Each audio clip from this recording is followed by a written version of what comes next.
If you lose and there's a pro-independence majority in Holyrood, it's a bit like the question that was asked of Donald Trump, isn't it? Would you accept the outcome of the election, a democratic mandate for a second independence referendum? I'm not going to speculate on the outcome of an election that's not been held yet. I'm going to campaign over I'm the not next... asking you to speculate, Mr. Well, Ross. You say you're if you win, you will stop Indyref2. So if you lose, do you accept there's a mandate for that independence referendum? What I'm saying is 5 years ago, Nicola Sturgeon went into that election with a majority. Every pundit told us the SNP would win a majority again, and they didn't, because the Scottish Conservatives more than doubled the number of MSPs, people united behind us as the strongest pro-UK choice anywhere in Scotland. They can do that again at this election, stop another SNP majority and stop a referendum to make us focus absolutely on our recovery. Tell me this then, once and for all.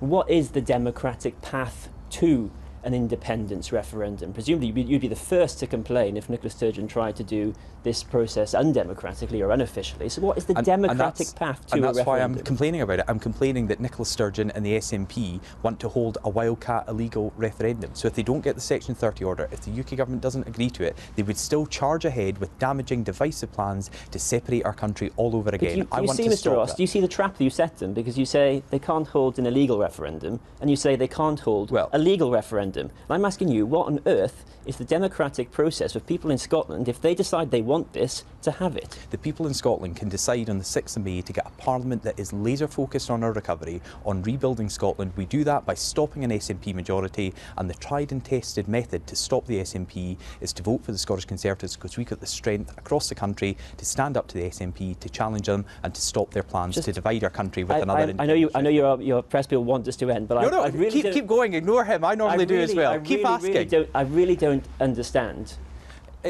How do you get a referendum in Scotland if enough want a referendum, if 50, 60, 70% of people vote for it, maybe even 80%?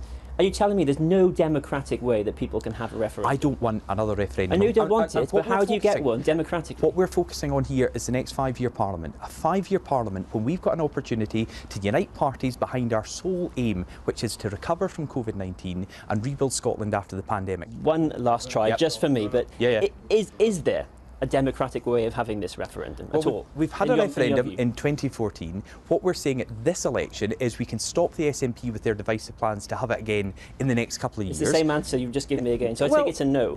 What I'm saying is this election comes down to the SNP, who want to hold another independence referendum, and the Scottish Conservatives that want to stop them, to ensure we can focus on our recovery and rebuilding Scotland.